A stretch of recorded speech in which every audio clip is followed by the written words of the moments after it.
Bienvenidos al canal educativo de la Escuela Militar de Medicina de México. Hoy vamos a hablar de un tema fascinante, la terapia electroconvulsiva, la famosa TEC. Por décadas ha sido uno de nuestros tratamientos más potentes para la depresión severa, esa que se resiste a todo. Pero la gran pregunta siempre ha sido, ¿cómo funciona? ¿Qué es lo que pasa realmente a nivel cerebral? Bueno, en este análisis vamos a meternos de lleno en la neurobiología detrás de su eficacia. Vamos a desentrañar esos mecanismos complejos que la han mantenido como un pilar en nuestro arsenal terapéutico. Ok, ¿y cuál es nuestro plan de vuelo para hoy? Sencillo.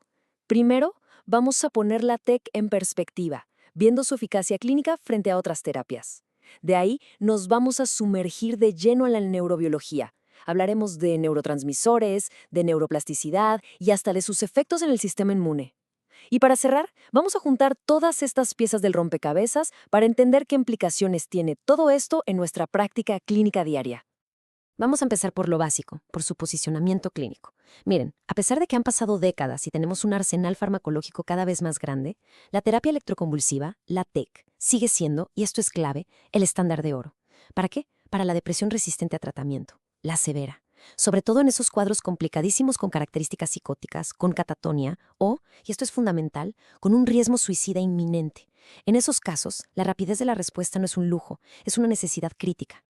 Ahora, pongamos las cartas sobre la mesa. Cuando comparamos la TEC con las alternativas más modernas, pensemos en ketamina o en estimulación magnética transcraneal repetitiva, la famosa MRT, pues el panorama de pros y contras se vuelve muy claro. A ver, la TEC sigue llevándose el premio en las tasas de remisión más altas, sobre todo en los casos más graves. No hay duda de eso.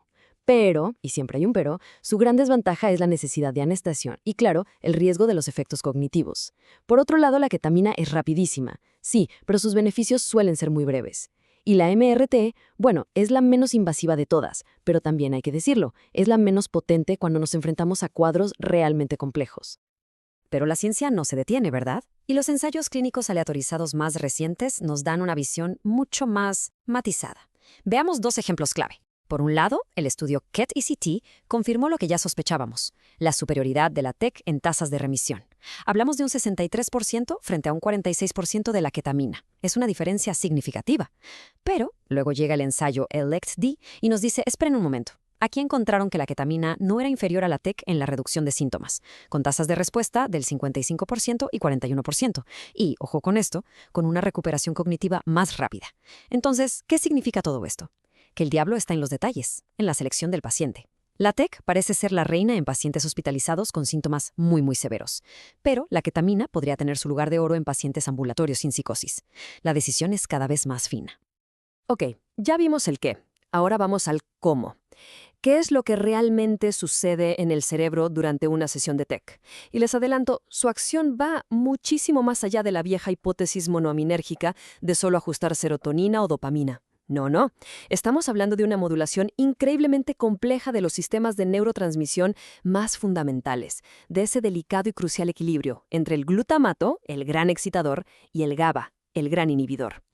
Y tenemos pruebas contundentes de esto gracias a la espectroscopía por resonancia magnética. Uno de los hallazgos más sólidos y consistentes es este. En la depresión severa vemos niveles muy bajos del complejo glutamato-glutamina, el famoso GLX, en áreas críticas como la corteza cingulada anterior. ¿Y qué hace la TEC? Pues logra revertir este déficit, lo normaliza.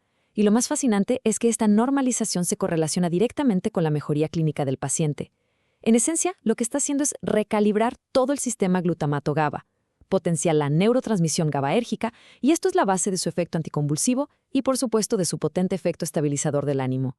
Pero la historia no termina con el glutamato y el GABA. Además de reequilibrar ese eje fundamental, la TEC también le da una afinada a los sistemas monoaminérgicos clásicos que todos conocemos. Aumenta la disponibilidad de serotonina y algo que es crucial, de dopamina.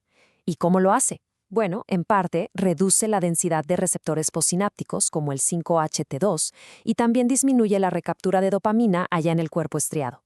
Y esta es la parte clínica importante. Estos cambios en el sistema dopaminérgico están directamente ligados a la mejoría de síntomas que son durísimos de tratar, como la anedoria y el retardo psicomotor. Y ahora entramos en lo que para muchos es el aspecto más fascinante de la TEC, su increíble capacidad para inducir cambios neuroplásticos. Y no hablamos de cambios sutiles, no. Hablamos de cambios robustos, tanto a nivel estructural como funcional. Piénsenlo así. Es una verdadera remodelación, una reingeniería de los circuitos cerebrales que son clave para regular el estado de ánimo. Y si quieren pruebas visuales, la neuroimagen nos las da.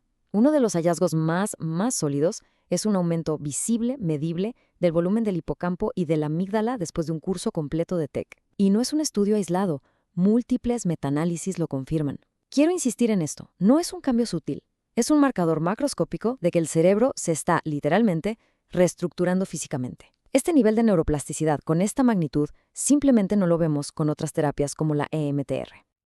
Ahora, si ponemos el microscopio, ¿qué vemos? Se cree que este aumento de volumen está impulsado, al menos en parte, por una estimulación potentísima de la neurogénesis en el giro dentado del hipocampo. Nacen nuevas neuronas. Pero, y aquí es donde la cosa se pone interesante y clínicamente relevante, tenemos una paradoja. Resulta que un aumento mayor y más rápido del volumen del hipocampo se asocia con un mayor deterioro, aunque sea transitorio, de la memoria autobiográfica. ¿Qué nos dice esto? Que esta reorganización tan veloz de los circuitos de la memoria podría tener un costo cognitivo, al menos a corto plazo. Es un balance delicado. Y más allá de la estructura, hablemos de la función. La TEC es como un gran reorganizador de redes neuronales a gran escala. Miren, en la depresión es muy típico observar una hiperconectividad de la red neuronal por defecto, la DMN, por sus siglas en inglés. Esta hiperactividad se correlaciona directamente con la rumiación, con ese pensamiento en bucle que tanto sufrimiento causa. Pues bien, la TEC actúa como si presionara un botón de reset en esta red. Disminuye esa hiperconectividad y al mismo tiempo fortalece las conexiones entre la corteza prefrontal, nuestro director de orquesta, y las regiones límbicas, más emocionales. Este cambio en la dinámica de las redes es, sin duda, fundamental para su efecto antidepresivo. Pero esperen que la influencia de la TEC no se queda solo dentro del cráneo, a nivel de circuitos, no. Lo que hace es inducir una verdadera cascada de respuestas sistémicas que involucran, por un lado, factores de crecimiento neuronal y, por otro, una modulación muy compleja del sistema inmune. Vamos a ver esto. Aquí la evidencia es de verdad contundente. La TEC eleva de forma muy significativa los niveles de factores neurotróficos. ¿Cuáles? Principalmente dos. El famosísimo factor neurotrófico derivado del cerebro, el BDNF, y también el factor de crecimiento endotelial vascular, el VEGF. Ambos son, pues, el abono para nuestras neuronas. Son vitales para su supervivencia y para la plasticidad. Y aquí hay un dato con un potencial clínico enorme. Se ha visto que niveles bajos de VEGF antes de empezar el tratamiento podrían predecir una mala respuesta. Esto nos abre una puerta fascinante para su posible uso como biomarcador. Ahora, hablemos de la respuesta inmune, porque es bifásica y bastante contraintuitiva. Fíjense, inmediatamente después de cada sesión, ¡pum!, hay un pico proinflamatorio agudo. Se disparan citoquinas como la interleucina 6 y el TNF-alfa. Uno podría pensar, esto es malo, pero aquí viene lo interesante. Este pico es totalmente transitorio. A largo plazo, conforme avanza el tratamiento, el efecto neto es justo el contrario, es antiinflamatorio. Vemos una reducción sostenida de marcadores como la proteína C reactiva. La hipótesis actual es que ese pico agudo es como la chispa que enciende el motor. Es necesario para iniciar cascadas de reparación y plasticidad. Y luego, el efecto a largo plazo se encarga de combatir la neuroinflamación crónica, que sabemos que está asociada a la depresión. Muy bien. Hemos viajado por los neurotransmisores, hemos visto cambios en la estructura cerebral, hemos tocado el sistema inmune, hemos visto un montón de piezas. La pregunta ahora es, ¿cómo encaja todo este rompecabezas? ¿Qué significa todo esto para nuestra práctica clínica del día a día? Y en última instancia, para entender por qué la TEC es tan eficaz. Y la respuesta, como pueden ver en este esquema, es que el efecto terapéutico de la TEC no puede y no debe atribuirse a un solo mecanismo. No es una bala mágica. Es una cascada, una sinfonía de eventos que se potencian unos a otros. Todo empieza a nivel molecular y celular, alterando neurotransmisores y factores de crecimiento. Esto, a su vez, provoca cambios estructurales que podemos ver, el aumento de volumen, la neurogénesis.